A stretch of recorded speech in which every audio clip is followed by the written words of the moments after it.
Hello, everybody. Welcome to this week's episode of the Street Smart Millionaire. Today, we have one of my favorite young clients and one of my young coaches, David Flates from San Diego. How are you, David? Pretty good. Thank you. So, you're what I consider building wealth and finding balance. What does that mean when I say you're building your wealth and you're finding your balance? Building my wealth is obviously putting money in the stock market, right? Putting money in the S&P. I've been doing that for you for the last 4 years. And For 4 years, you've been really focusing on accumulating wealth, investing your money properly. So, you've been a realtor for how long? 17 years. 17? Yes. So you've been a realtor a long time, and the last couple of years you put up what kind of million? Last year I closed with $750,000. No, how many million did you close in volume? I closed close to 37. So 37 million. So you brought in about like $1.3 million, $1.4 million in revenue. Yes. Netted about 750, correct? Correct. So what does your business look like? Like, how do you get business? How do you get clients? Like in most businesses, people don't accumulate wealth because they can't get a regular supply of clients. How many leads do you get a month?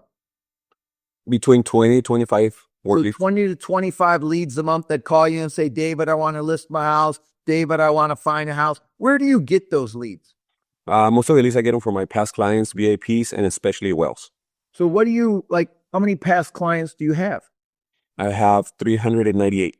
398 past clients. And how do you stay in contact with them?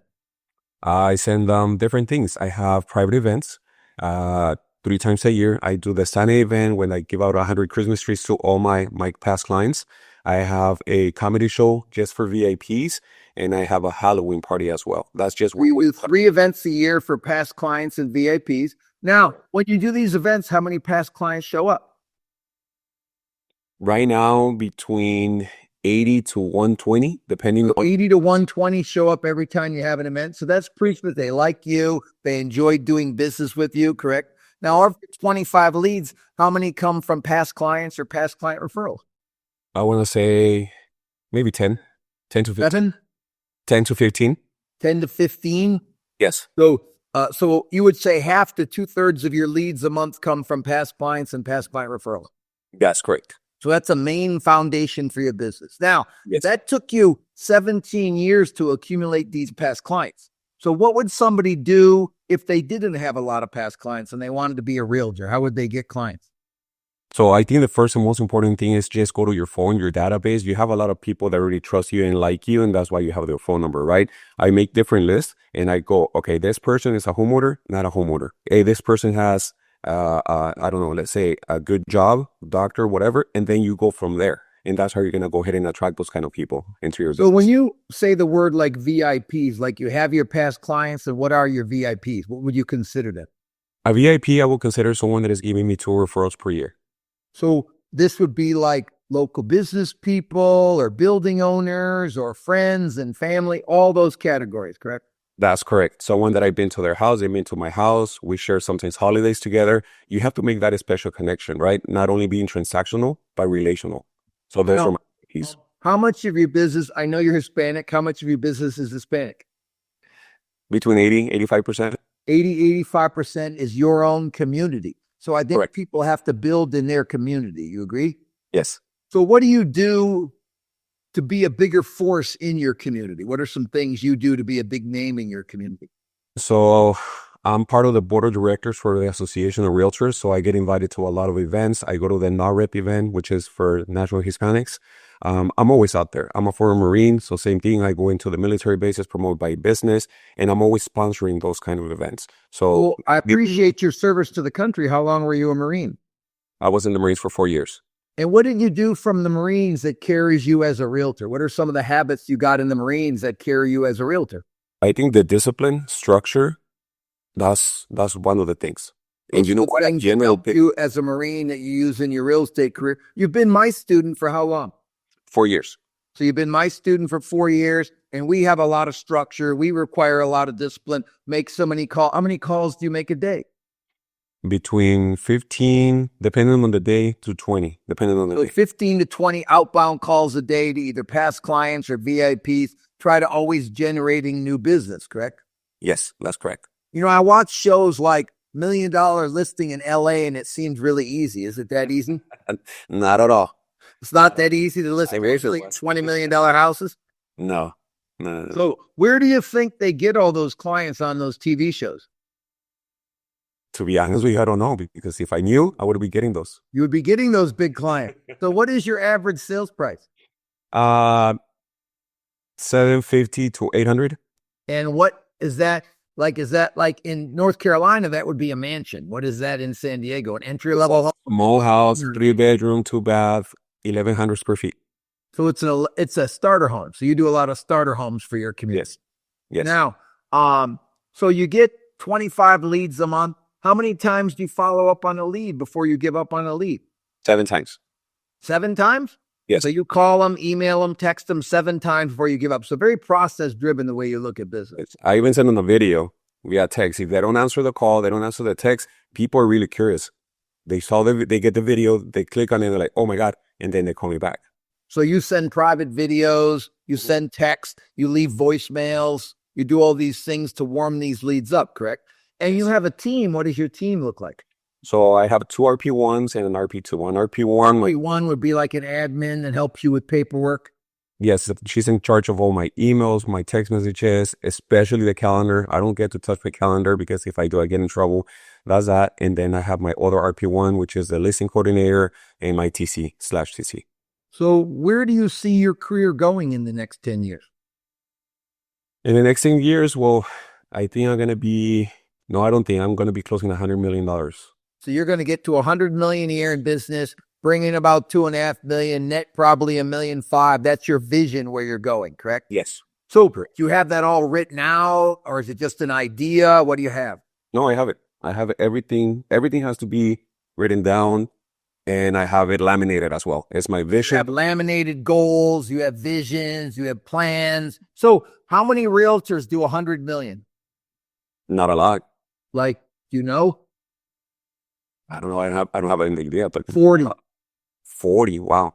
40 realtors do 100 million or more. And most of them have big teams. You're going to do it with a big team or a small team? Small team. You don't need a big team. You don't need a big team to do well, do you? No, it's better. So to do 100 million, you probably got to do 120 deals a year. Yes. Average 700,000 sales price. You currently do what, 60 deals a year? Yes. So you do about 60 deals a year. So you got to double your personal production. Yes. So do you have to get double the leads, or what is your plan to do that? Bigger price points, getting more wells, talking to more financial advisors, which I'm already doing. They're already giving me prospects. And I think it's that, just making bigger connections at the end of the day. Bigger connections, bigger networking. Some of your clients are getting more wealthier. You're growing with them. They're growing with you. You're growing with them. So do you consider me a whale? Yes, 100%. So why would I deal with you? I own 4 properties. I have a lot of money. I make a lot of money. I have about 200 employees. Why would I deal with you? Because I'm going to be in your properties that are going to make you money. So you're going to find me properties that make me money. You're going to follow up on me 7 times, make sure I'm doing well. What else has to happen? Have a good connection. Have anything that I know is going to get your attention, right? Like? Just like I said, I mean, I know you like ranches. I'm going to do homework on you. I'm going to check on social media the things that you like. And I know that's one of those. So I know. Do you use social media for a lot of research? Oh, 100%. Before I even reach one of my VIPs, I go back and check, hey, what was their week, right? So I can have a conversation so they can see that I'm interested and I know about their life. Do you use social media to generate any business or just to do research on clients? Not necessarily. I just to search clients. Like I said, most of my business comes from past clients. So you have a social media presence or minimal? No, I do have a social media presence, but it's hardly, I don't get any business from it. Not a lot, to be honest. Maybe you use social media for research purposes. Like I love it that I tell Victoria, look up this person before I talk to them. How long they've been in business? What do they do when they're not working? So you like to use social media to be informed when you call people, to talk to them, to follow up with them. That's correct. And that's the way that I get, so I can have their anniversaries, their birthdays, their schools. That's why we send them the thank you card or congratulations card every week. So how many cards do you send out a week? We're averaging between 25 to 30. So You send 25 to 30 cards. What are the cards about? It can be their birthdays. It can be their anniversaries. Right now, graduation. I've been sending a lot of those. I see their kids are graduating. I send them that. I send them a $2 bill. And I said, I'm too lucky to have you in my life. I'm too lucky to have you as a client. So Pretty creative. I like that idea. I like to make them think about you. I like that. So you're really like doing a lot of like relationship-based marketing. Do you agree that would be a good description of how you do business? Yes. Do you hold open houses? Depending on the client. So sometimes you hold open houses? Sometimes I do the open house myself. You don't find they work House my well? team. Excuse me? You don't find they work well? Yes, but since I joined the core, I started to have more balance in the family. So I try to take the weekends off and just spend it with them. Depends on the client. If he's really, really, really picky and wants me to do the first open house, I'll go ahead and do it. If not, I'll have someone in the team do it for me. So what do your hours look like in your business? I'm working from 9 to 5:30. And that's it? No Right. nights? No nights. No weekends? Here and there. So how many weekends do you work a month? 2, 1? 2. I work 2 weeks a month. So I probably work from 10 to 7, 4 days a week. And then I probably work till 1:30 on Friday. Then I probably work 3 hours on Saturday. So I try to put in a solid 50, 52 hours a week. What does balance mean to you? Balance means to me is being present with my wife, being present with the kids, not having the phone on the dinner table. I know that in the past it was me being a surgeon, meaning I would answer every single call. It didn't matter where I was, and I wasn't present at the house.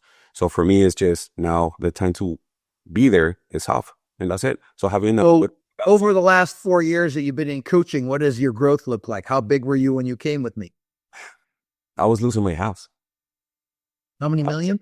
I was losing my house when Oh, you were losing your house. You were in foreclosure? I was in foreclosure. I was losing my house. I owe money to the IRS. I was really bad. And I hated it. One of my good friends, he's in the core, Alfonso Delgadillo, introduced me to the core.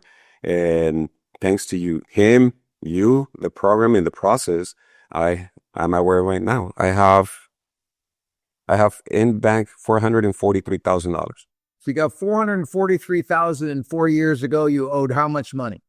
I owe to the IRS close to $50,000. And then I was in the house, so I was behind close to $37,000. So you were about 80 grand in debt. And now you got 450. So you had a $500,000 swing in 4 years. To me, that's the beginning of accumulating wealth. What do you think the number is to consider yourself wealthy? The numbers consider myself wealthy. Over $1 million? So you think $1 million would consider yourself wealthy? I mean, where I come from, yes. But I know when it comes to money managing and the money in the stock market, it's not. So I want maybe $5 million. So you think between 1 and 5 million is your goals financially that you would consider yourself wealthy? Correct. Now, I will tell you that I've been chasing money for a long time, making a lot of money, saving a lot of money. And it never, I never really feel like, I always thought when you were wealthy, you could coast. You ever think like that? No. You never thought like that? When I was wealthy, I can coast? No, I always thought like when I would become wealthy, I could then coast. Oh, no. I'm always working hard. Do you agree? Yes, not at all.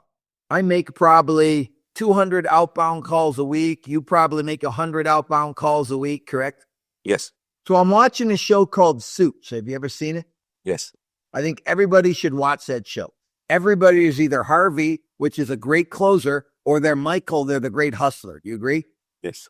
So I think of myself as Michael and Harvey. I think of myself as a great closer, but I think of myself as a hustler, figuring it out. What do I got to do? How do I get new clients? How do I take care of my clients? Like we just had a big semester and we worked really hard and we did a lot of shows. I came down to San Diego and you got me in front of how many people? There was 120 in the room. So we got in front of 120 people. I flew to San Diego. We wowed them. We called lots of people. We got a bunch of them that came to the event. So we had 330 members, 115 guests. We had 98 sign up for coaching. We interviewed them all, had 78 clients. We lost some, gained some. So we're going to have nice growth starting the new semester. A lot of work, wasn't it? Yes, a lot of work. Now I got to write down. Now, do you think I had as much growth as I wanted? No, So I got mad. What did I get today when I found out the final number? you're getting that. Really? Got mad. And then 10 minutes later, I said, okay, let's go back to work. What do you got to do right after the month is over? Just get back to work. Got to get mad first. What do you got to do? You're getting mad and then go back to work. Is there ever enough growth? No, No. What do we shoot for?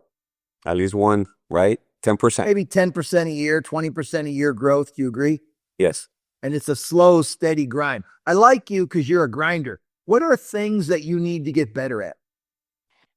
I think more the calendar, to be honest with you. Is Tighten up your calendar. Yes, I'm a yes person. I always try to say yes. I'm a please. I like to please people. And when it comes to, hey, there's a meeting. Hey, can you be a public speaker? Hey, can you go ahead and do this? It takes time for my business because I don't know how to say no. Well, I think we have to have that balance of family, community, business. Do you not agree? You have to squeeze it all in. Yes. Well, I think that I find that I work hard to have a balanced life. I work hard to take care of my clients and make a lot of money. I work hard to honor my wife. I work hard to honor God. You became a Christian in the last year. What's that change for you? Like you always knew who God was, correct? Yes. And what's the difference between knowing who God is and being a Christian? That I know God is always with me. He's always has my back. He's always guiding me. And no matter what, I'm never going to be alone. So it's more of a personal relationship for you, correct? Yes. How has that made some changes in your life? What are some behavior changes you've made? Now, and I learned that for you when you came to San Diego. Now, when I pray with intention. It's not just like you said, recite a poem. It's actually praying to God, right? So you're having conversations with God on a regular basis. Where is that showing up different in your life? Has your language gotten better? Yes. Has your attitude gotten better? More positive. Cool. And fitness, what do you do to stay in shape? I know you're pretty tough and you're pretty fit. What do you do? I run in the mornings, not every day, every other day. I try to go ahead and do between 2 to 3 miles. And I go to the gym twice a day. So either I'm running or I go to the gym. So you run every other day and you go to the gym the days you're not running. Correct. So you're trying to do something physically 7 days a week? Just Monday through Friday. Saturdays and Sundays, I do take them off. So you go Monday through Friday, you're doing something physical to get fit, running or lifting weights, correct? Yes. So why is that so important to you? Because at the morning is you most likely you don't wake up trying to go to the gym. You don't wake up, but if you do the hard thing first, you're already training your mind to do whatever it takes to win the day. So what does that mean to win the day? To accomplish your goals, right? Whatever you have to accomplish that day. For me, is to get at least two warm leads per day. So you try to get 2 warm leads a day. So your goal is really to get 40 warm leads a month. And currently you're getting 25. So Correct. What are you doing to change that to get those extra 15 leads? What are you doing? That's when I'm low, just like you said, it's the open house. When I'm low, I try to go ahead and put something on social media. When I'm low, I go ahead and call my VIPs and ask them like, hey, you know what? I'm behind my numbers, and I ask them for business. And this is the most important thing. I don't only ask for buyers or sellers. I ask for introductions. I ask for a CPA, and that's being more beneficial for me because it gets to a point that my clients are like, well, I don't know anyone else. I'm like, no, actually, you do. I need your CPA. Who do you file taxes with? And once they do that introduction, that's on me so I can win the CPA and get business from the CPA. Now, I believe there's 2 secrets in life. I believe you have to be closest to the money and you have to identify who your perfect client is to get more of them. When you think of the perfect client, who's your perfect client? Anyone here in San Diego making over 250,000. So if they make over 250,000, they're your perfect client. Why not somebody that makes 80,000? Because 1, they don't qualify. 2, they don't have the money for the down payment. And number 3, it's going to be a hard transaction. And trust me, that's my bread and butter. That's where I got all my business from. That's how I started my career. But unfortunately, right now in San Diego, the prices are so high that I can't help them. It's not that I don't want to. It's just I can't help them. So you focus on, is it mostly dual incomes that make 250 or one earner that makes 250? Most likely it's 2 dual incomes. Now, you know that about 3% of the world makes 250, correct? Yes. You're really looking for needles in the haystack all the time. What do you do to network for business? Like, are you in Rotary? Do you go to Chamber? Are you in business clubs, BNI? What do you do to network? So I'm part of the BNI here in San Diego. I just joined the Chula Vista Chamber of Commerce. So same thing, I get a lot of introductions and I'm planning on getting another one, which is just with attorneys. I'm going to be one of their sponsors and they're going to put me on their list as well. So list of attorneys, Chamber of Commerce, BNI, those are groups you go to network. How many networking meetings do you go to a week? Depending on their schedule, it's between 1 to 2. 1 to 2 networking meetings a week. I like that. You're making 100 outbound calls a week. You're following up on your leads 7 times. You got a couple assistants. Do you have somebody that helps you with sales? Yes, his salary. So you have a salaried showing agent is what you have. You Got don't have a showing buyer agent. Why? because that's explaining commission and it's not going to be, the cost to acquire is going to be super high.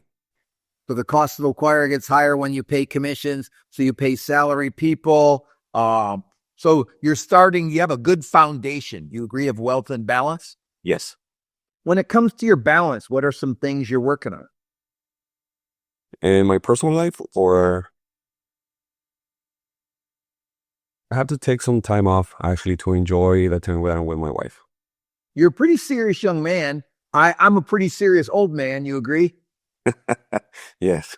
So I have to have some fun time. Like I'll give you an example. I farm all weekend. I enjoy that with the wife. I like cutting the grass. I like cutting trees. I like stringing fence. I like taking care of the animals. The other night I had a couple friends over and watched a movie on my screen porch. And we had some candy. We had some popcorn. It was a nice, cheap, fun night. You do stuff like that? Yes, I have poker nights once a month.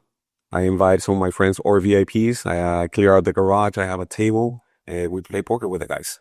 Oh, nice. So you have a nice, friendly poker game. I have one twice a month. Very nice. You have a poker game. What else do you do for personal recreation? For personal recreation, I like going to baseball games. I have season tickets for the Padres, so I go watch the game. Sometimes same thing. Either I take my wife, my son, or I invite a friend or a VIP. So you always take your wife or your son or a friend or a VIP to the baseball games. I like that. And you're a big Padres fan. How are they doing this year? They're right behind the Dodgers. They are. They're doing really good. I like it. And have you always been a baseball fan? Did you play baseball growing up? I actually played soccer when I was a little kid. I love soccer to the point I've been to 2 different World Cups. I went to Russia and I went to Brazil. But we didn't have a soccer team here in San Diego. So we always had the Padres. So I'm like, you know what? I'm just going to the Padres games and that's it. So you've been a baseball fan and you've had season tickets. That's pretty cool. How many, don't they have like 80 home games a year? Yes. How many do you go to? I try to go to most of them. I probably averaging maybe 45. You go to like 45 games a year. So you're really an avid fan, aren't you? Yeah, 45. And the other ones I do raffles. Once again, I give them to my VIPs. I do raffles and I let them know, hey, by the way, this is it. So they already know that I'm going to be doing that every So season. you raffle off some games, you go to some games, you go to some networking events. What else do you do in your community to make a difference in your community? We, as a team, we go twice a quarter. Either we donate blood as a team or we go to the San Diego Food Bank. And we do the boxes for them. So you do some charity work a couple times. Yes. Yeah, I like that. So and those things we don't promote in social media because I think it's just something that we need to give back to the community without actually bragging about that. So you like to keep your charity a little more private. yes. Okay. So I think you're working really hard to build your business, find some balance. How long you been married? I've been married for 7 years. 7 years. And what's the secret to being married? Trust, communication. Okay. I think those are good things in life, don't you? Yes. I wouldn't have you on my team if I didn't trust you. I think we have pretty good communication back and forth. Do you agree? Yes, we do. Who have been some of the mentors in your life? Mentors that I can actually talk to and seek advice. I think you're the first person, to be honest. I'm the first mentor you've ever had? Yes. Wow, you do not find Alfonso to be your mentor? Well, he's my friend. He's a good friend. Well, he's more your friend than your mentor. What's the difference between a friend and a mentor? A friend, obviously you can go ahead and tell everything. It doesn't matter. I don't think the friend is going to judge you. He's going to be there to guide you and help you out. And a mentor is someone that you look up to and you want to be like that person one day. Cool. So you want to be a cranky old man? Is that what you want to be? Looking forward to it. Okay. Well, here's what I will tell you. I think that people are okay with being okay. Do you agree? Yes, I'm not, and you're not. You agree? I agree. I want to honor God. I want to take great care of Britt. I want Lindsay and Jackie, my daughters, to have great lives. I want my 5 grandkids to do well. I want to be in shape. I want to be a pillar of my community. I want to be a good friend. I'm a greedy pig, David. I want it all. I want to have all the wealth and all the balance I can accomplish in life. Now, I find a lot of people are wealthier than me, but they don't seem to have good balance. Why is that? Because it's that they just focus on the money. I love it that you're only working 45, 50 hours a week and finding time to be with your wife. Are you always dressed up, or this just for today? Not always dress up because you never know who's going to call you that day so they can meet you. So So you're always dressed up. You always start exactly at 9:30, 9, actually. 9 o'clock. You start work and you quit every day at 5:30. Yes, I thought real estate was like a 724 career. that's if you're broke. That's if you broke your 724. I mean, Once you start doing well, you got to have some boundaries and some guidelines, correct? yes. Yes, I learned this from you. Either you can be rich and single, right?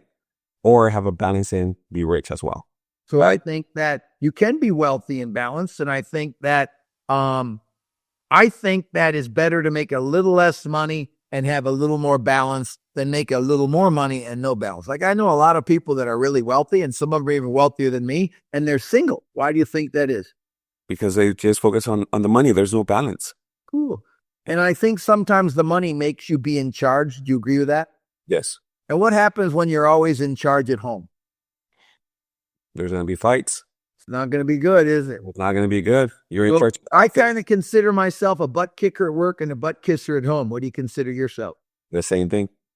So, big tough Marine like you is a butt kisser at home, huh? Yes, I am. Cool, me too. And I have friends that make fun of me for being a butt kisser. Like, yes, dear, I'll do better, dear. Okay, dear, I'll pick that up. Okay, dear, I'm sorry I was late. I think it's a good thing to be directed. What does being directed mean to you?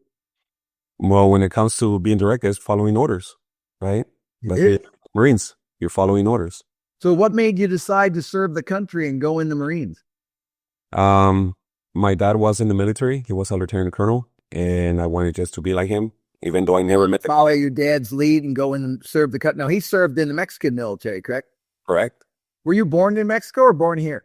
I was born here in LA. So you're born here in LA, and your dad came over when he was how old? To be honest with you, I don't know. You don't know how old he was when he got over here? You know? I know you've had to take care of your grandma and your mom in the past, correct? Yes. What was that like, taking care of your grandma and your mom? So that was, I think, it was the main reason that I was losing the house. My grandma had Alzheimer's. So me being in a Hispanic family, I was like, you know what, I'm going to be helping her. I'm not going to put her in a facility. So it was just a full-time job, literally full-time job taking care of her. So my business took a hit. And then 2 years after that, my grandmother fell. She was 98 and she couldn't walk. And she passed away at the age of 100. And then Your grandma lived to 100 years old. Yeah. Wow, maybe there's hope for me. I'm 64. That means I could look for, that means 36 more years I could be yelling at you. I'm very looking forward to it. Me too. Trust me. Well, I will tell you, David, I'm very proud of you. I think you're a wonderful man. You're not a young man. How old are you? I'm 44. You're 44. You're a young man for me because I'm 64, but I'm very proud of you. You work very hard. You work very hard to take care of your clients. I love how hard you work to serve God, take care of your wife, take care of your kids. I think you're doing a great job, and I think your future is really, really bright. For those of you out there that are just coming up and coming, David's been a realtor for a long time. He's been hardcore coach for 4 years, and you really turned it around in the last 4 or 5 years. Do you agree? Yes, 100%. Now, I think you gotta, if you work till you were 64, you got 20 more years in front of you. At your current growth, you'll probably break all your records. You'll probably go way past 100. What are some things that could derail you before we end today? Look and focus, right? Losing where I'm at, getting up to me and not having the plan, the discipline. It's easy once you start making money, seeing the results. You're like, oh, I can go ahead and do everything by my own, or I can go ahead and do this. But no, this is not. You have to go ahead and it's just like you said, going to the gym.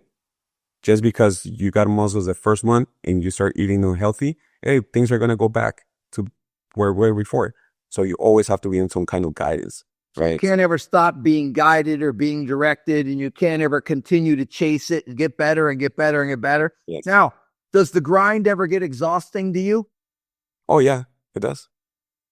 I look at my visions, I look at my goals, I look at my life, I see what I'm grateful for, I see what I've accomplished, I see the people I'm helping, then I drive on forward. I get mad, get frustrated, stop for a minute, and then drive forward. Is that what you do? Yes, that's So, exactly. David, I'm very proud of you and all of you out there. Go be like David and work hard and be all you can be. Thank you, David. See you, everybody. Street Smart Millionaire. Have a great week. Bye, David.